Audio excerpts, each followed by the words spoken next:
Abigail's thinking about dying, and after a go on the fantastic machine, the Book of Clarence is telling us that we could never go vegan. I'm Van Connor. And I'm Adam Ball, and this is Offscreen, your 7-day guide to everything movies. Boom.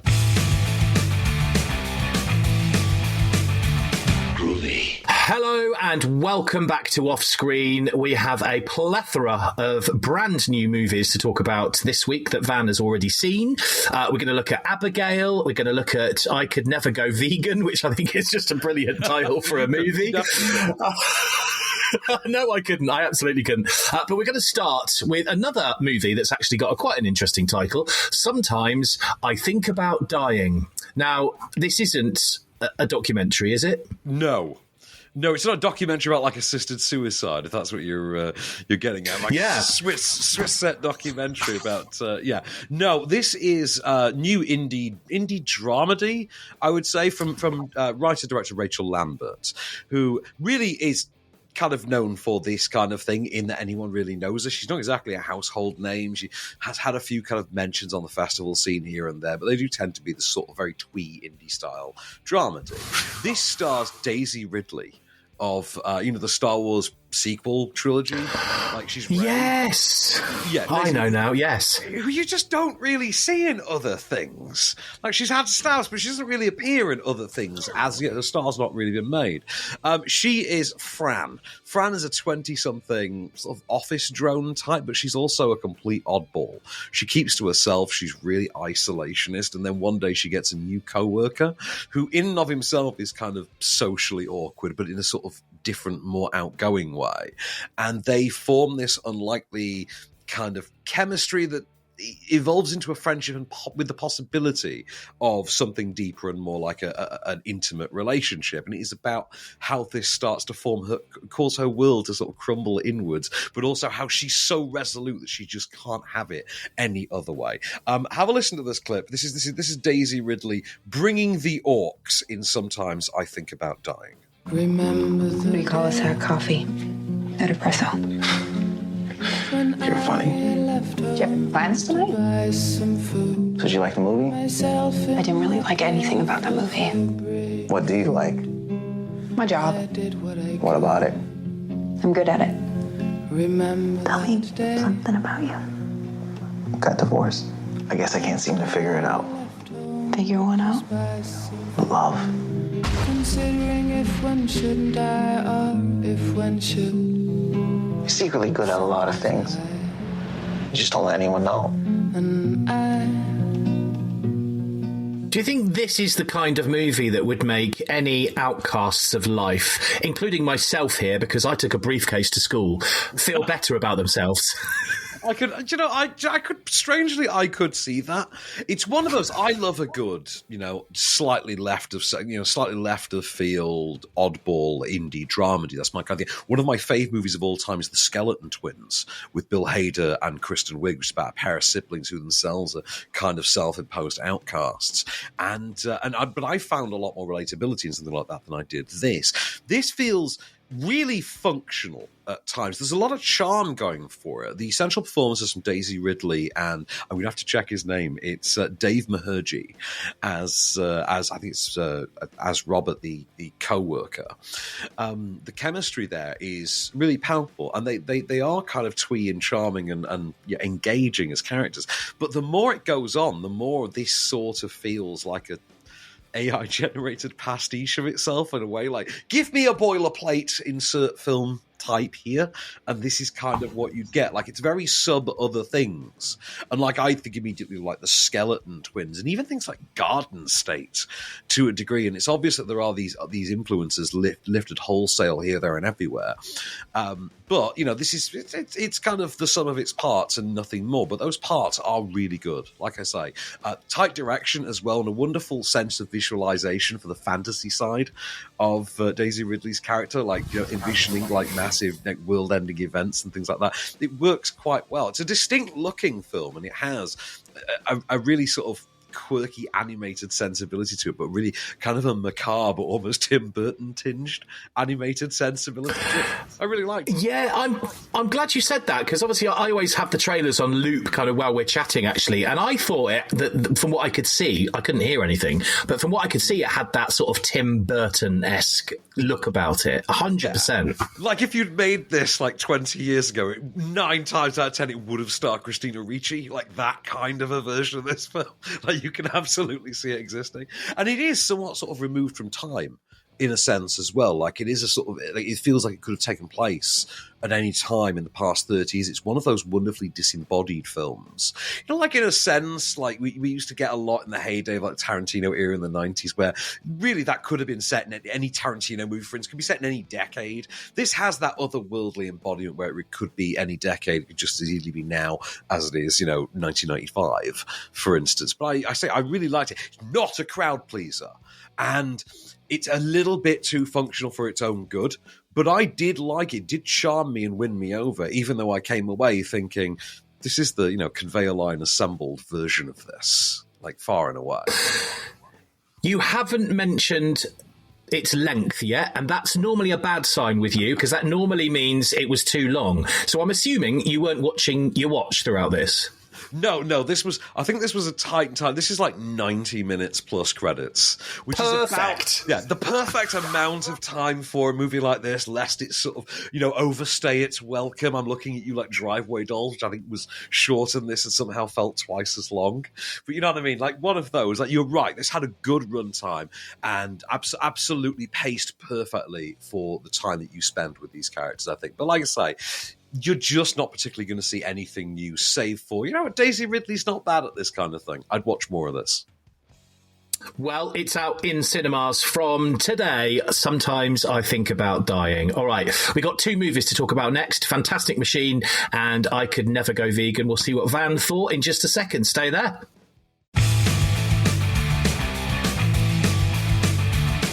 Hello and welcome back to Off Screen. Let's dive deep into our next 2 movies. So we're going to talk about Fantastic Machine, which is out in cinemas from today in a minute. But let's first talk about I Could Never Go Vegan. So this, from what I can make out, is basically a bit of a documentary about veganism. Is it a good thing? Is it a bad thing? Can anyone do it? Well, actually, so this is there's a semi-autobiographical element to this as well. So you've got a co-writer and director and on-screen presenter, Thomas Pickering, I believe, who basically revisits the 5 words that he gets asked, that he hears most often when discussing his diet, which is, I could never go vegan. We've all said it, those 5 exact words, I could never go vegan. So he gets to the bottom of that. Could you? Really? Is there a more practical way? Would it be healthier for you if it didn't? Basically just tackles the veganism argument in ways that it's not that you haven't seen it done before, it's just presented in a slightly different context here with different speakers. You've got George Monbiot, for instance, who's pushing the environmental, societal, the global survivalist angle, for instance. You get doctors to talk about the physiological benefits. There are gym instructors to talk about the effects on athleticism and your actual muscle development, things like that. As I say, it's all produced as well by Alicia Silverstone, one of the most prominent vegans around. So, there's a little bit of science, there's a little bit of looking at the culture of it, there's even a little bit of doomsaying. Have a listen to this documentary clip.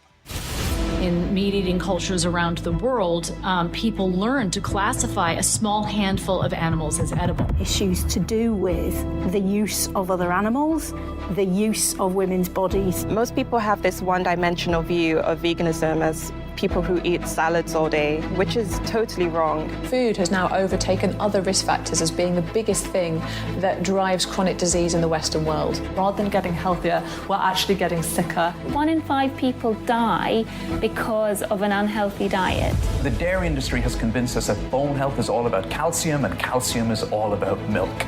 Interesting hearing that. Would you say then, after watching it, that the argument is balanced, or is it all pro-veganism?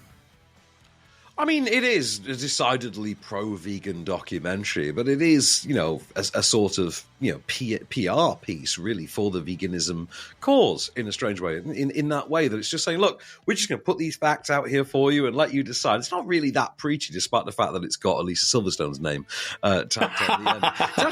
It's quite engaging. So Pickering himself, was raised vegan. And does call home at one point and just say, like, well, I was like, just gets to the bottom of his relationship with it. So there is that sort of semi-autobiographical element going for it as well. And I'll be really honest, I find George Monbiot quite amusing. So I can listen to his doomsaying all day when he just shows up and tells you how the world is going to end unless you start eating this isn't. It's kind of, I can kind of go for it. I'm a Frankie Boyle fan, so I'm used to seeing the guy. And I do read his Guardian pieces, but out of just curiosity, I will admit. Did it make me want to go vegan? Hell no. Is it an especially well-made documentary or inventive documentary? I don't really think so. I think it's quite televisual in its presentation. This is something that I think you are going to see more than likely on BBC 4 or something like that, rather than, I don't think you're going to be racing to a cinema to see this. But I could see this, finding traction on streaming or on ITV or BBC 4, one of the more infotainment kind of documentary-like channels. Not a bad documentary. I don't think you'll regret the time sunk into it. There's some amusing enough personalities that you encounter along the way, and and there are some interesting scientific discussions had. There's the age-old argument of agriculture on the in the world, and how we would argue be better off switching to a plant-based diet. Things those old arguments do come up, and it's nice to get a refresher every now and again. Science nerd, but other than that, I'd take. Not really. This is not a great. This is not a Asif Kapadia documentary. You have to race out and catch on theatrical. So definitely hold off for streaming on this. I mean, I can give balance on this. I am a meat eater. I love a good steak. I love chicken. I love eggs. I love butter and milk and all of those things. But what I will say is, I accidentally a couple of months ago bought a plant-made cake. Lemon drizzle cake, completely plant. It was the best lemon drizzle cake I have ever eaten. So there's balance for you. I've been to every vegan bakery in London, thanks to my ex-fiance. Do you know what? I don't think I could go vegan just for the fact. Do you know what? It's so much more expensive, I find. But, there is that. Yeah, there is that. So I could never go vegan. That is in cinemas from today. Thomas Pickering directing and co-writing. Right, let's move on to Fantastic Machine. I literally know nothing about this, so you're going to have to start at the very beginning. Yeah, so new documentary, also known by the title and taking its truncated title from the extended one, And the King Said, What a Fantastic Machine. That old quote, I'm not sure where that originates, actually. So it's just shortened down to Fantastic Machine. New documentary from Axel Danielsen and Maximilian von Ettrich. And it is about the history, the invention of the camera and still photography, and how that leads to moving photography, how that leads to, sound-free motion pictures, how that leads to talkies, how that leads to CinemaScope, how that leads to IMAX, how that leads to 3D, to TikTok, to mobile phones, to the effect on human development that this one little invention has. So, here's a clip. This is from the documentary The Fantastic Machine, and this is more trailer sizzle reel stuff, but remember, this is the evolutionary story of the ability to record images. Watch out, let her walk, Don't make unnecessary journeys. Don't take risks on treacherous roads.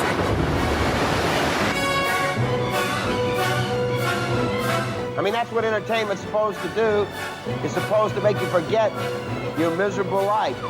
Fake news! Fake news! This is extremely dangerous to our democracy. Say cheese.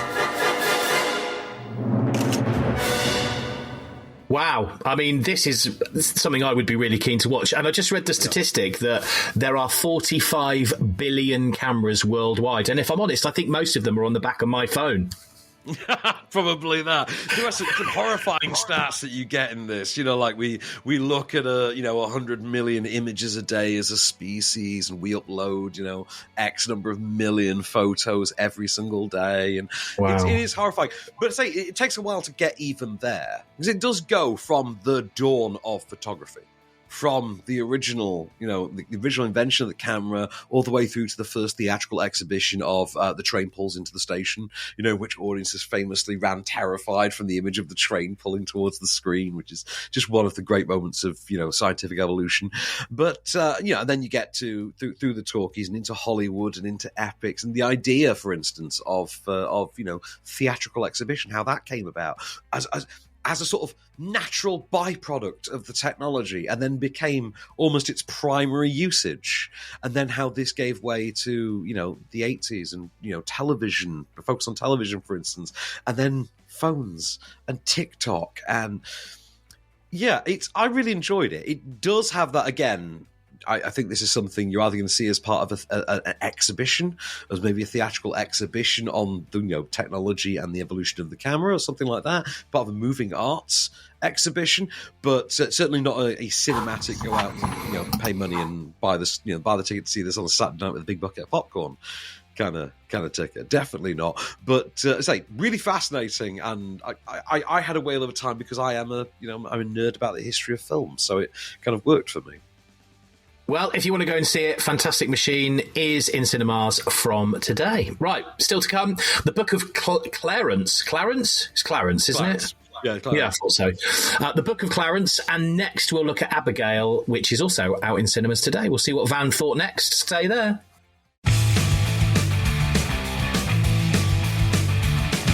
Hello and welcome back to Off Screen. Let's move swiftly on then to our next movie, which is out in cinemas from today. It is called Abigail, and, well, it's kind of a horror thriller, this one, isn't it?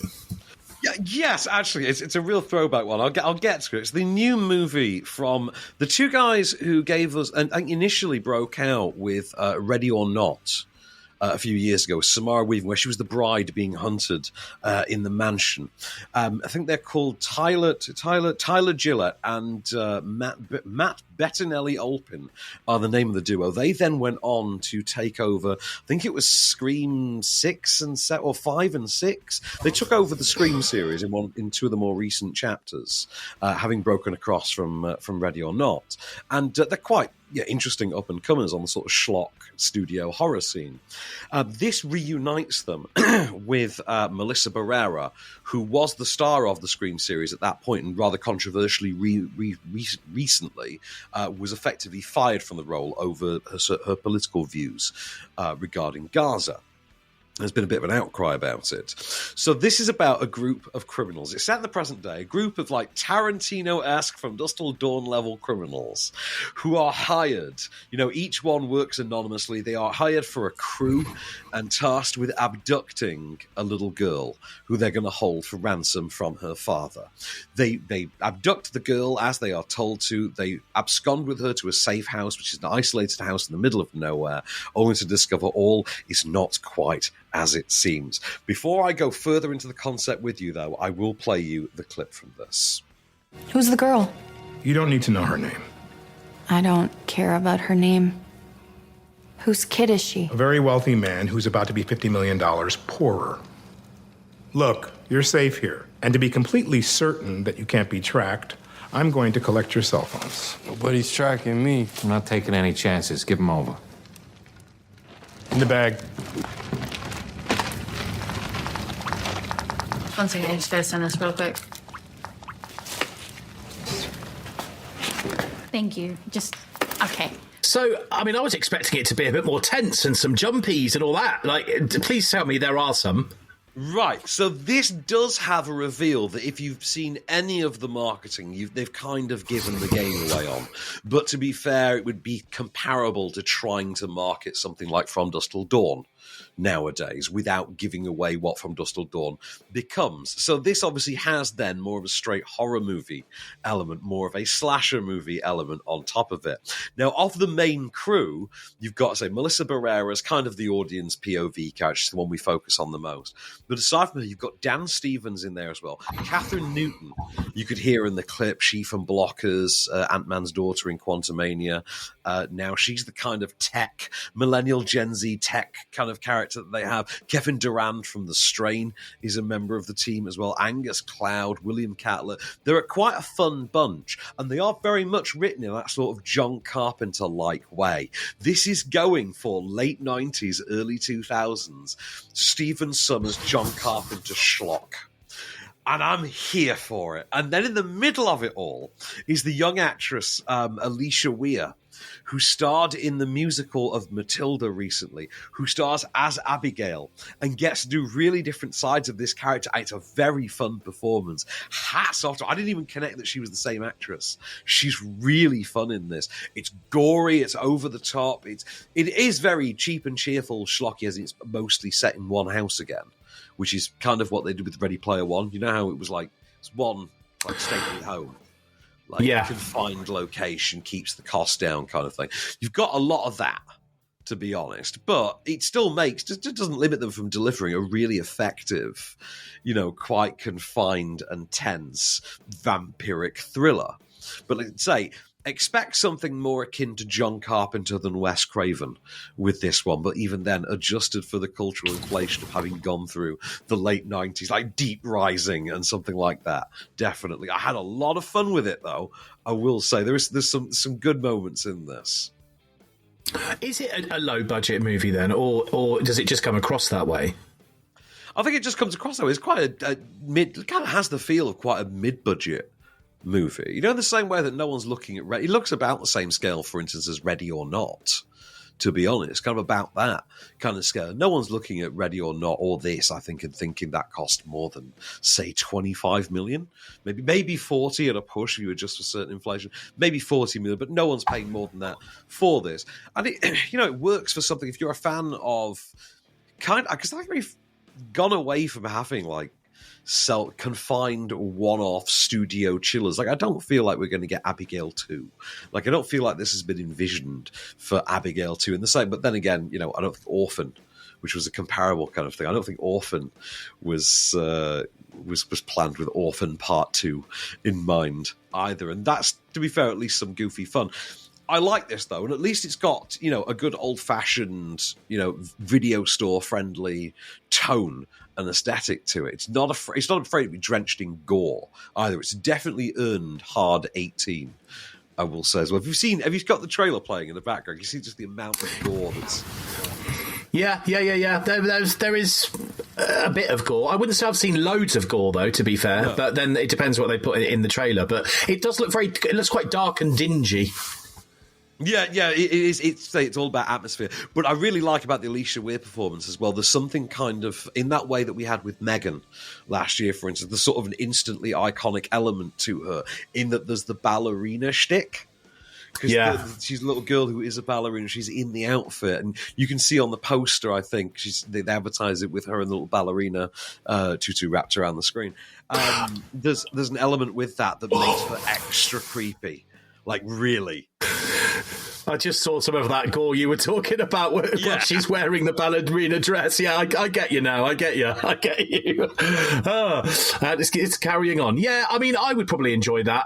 The thing is, the thing that I really love about horrors and thrillers is if they make you jump. I mean, my thing with this as well was I just had a lot of fun with the John Carpenter-like band of mercs in this. They were quite a good combination of personalities. Kevin Durand goes for kind of the dumb, funny kind of Jane from Firefly, Adam Baldwin, kind of the Drax kind of character of the bunch. You've got Newton as the tech geek, Dan Stevens as the sort of charming kind of more professional leader of the group, and then you've got Melissa Barrera, who's going for that sort of sassy, say, John Carpenter-like lead as the sort of, rogue of the team. And the interplay between them all is very fun, and the way they have to deal with Abigail, Abigail herself, works quite well. But they were, I think, my favourite element of it, even more so than the tone and Abigail herself, who I don't think is quite up to Megan levels, but is kind of instantly memorable and kind of iconic in her own right, on a low-key level. These horror movie names are going to stop any Megans and Abigails being born in the future because no parent is going to want to name their child after these. I know. Brilliant. Well, if you want to watch it, you can, because Abigail is out in cinemas from today, and as Van said, it's an 18. Right, final movie of the show coming up, The Book of Clarence, in just a second. We'll see what Van thinks of that one. Stay there.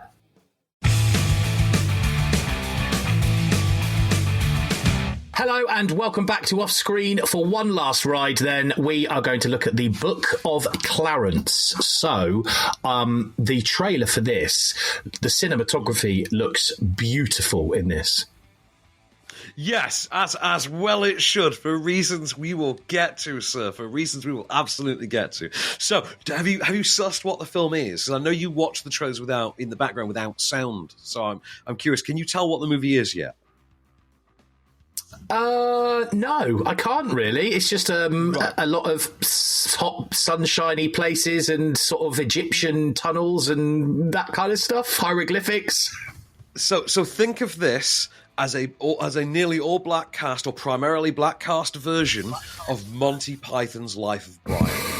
Okay, so it follows, in ancient Jerusalem, a young man named Clarence, who's a sort of down-on-his-luck gambler. Basically, he's a weed dealer around Jerusalem, and he's played by Lakeith Stanfield. And he owes a lot of money to a local gangster type because he lost it in a chariot race that went wrong. And he sees a potential way to get rich by riding the coattails of Jesus Christ, by basically becoming the 13th apostle and therefore becoming privy to all of the donations that Jesus gets given all the time, because Jesus is a real guy around this point. He is then, put through a series of trials to become the 13th apostle, and along the way sets his sights on something higher, becoming a rival Messiah to Jesus Christ himself. But before all of that, I've got a clip for you of Clarence, Lakeith Stanfield, early on with his mum. Mother, my lingon weed. It helps with the glaucoma. Better wash before you go see her. I'm just trying to make sure you don't die a virgin, son. Oh, wow. I'm not a virgin. What you do at night behind that curtain doesn't count. That is not me. That's the local rats. The very loud rats. Okay. I just saw a bit of the trailer as well where he was attempting to walk on water. So, I mean, this really does, take it to the extreme.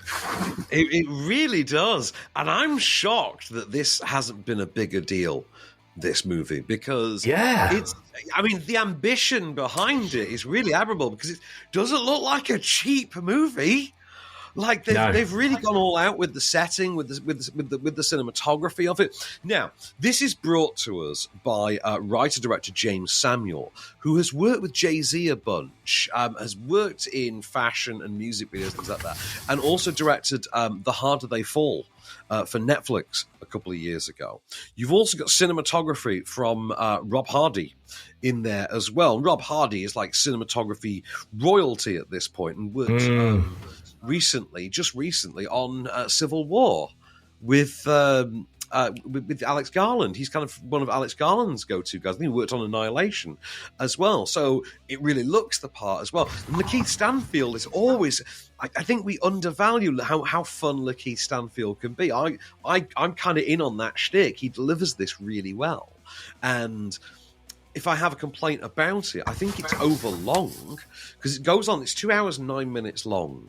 And because it's trying to evoke the feeling throughout of an old-fashioned biblical epic, it feels kind of a little bit too drawn out in accordance with that as well. So I feel like you could have clipped 20 minutes to almost half an hour off of this and just sped it up a little bit. But for that time you do get there, at least you're getting some sort of chuckle, some world building. There's always an aside or something going on, or an emotion to read. I rather like as well some of the supporting cast. In particular, there's a great cameo from James McAvoy as Pontius Pilate. For instance, who you might have seen in the film trying to walk across water. Yeah, and McAvoy is really playing it as a proper, just broad character. You got Benedict Cumberbatch is in there as well for a minute. But my personal favourite was Omar Sy as Barabbas the Immortal, I think he goes by, who just simply can't be killed unless you stab him in a certain heel, like Achilles. And he's quite fun. I really like Omar Sy. I was a big fan of him going back to Intouchable or The Untouchable, or whatever it was from 5 or 6 years ago, and I've kind of loved the guy ever since. Whenever he turns up in something, particularly something like Hollywoodized, and this definitely falls into that bracket. But I really liked him in this. As I say, it's just a fun movie to check out. Entirely, this one, but it's just overlong, so it kind of fits into. This is definitely one to see on a Sunday afternoon, and do go into it thinking, I feel like I'm getting the sort of hip hop take on Life of Brian, for lack of a better term, because even with they have like classical biblical music that has been stylized to a hip hop sort of a rhythm, and going with that vibe, and it works really well. The way in which they have Lakeith like kind of strut into each town and village is really well done.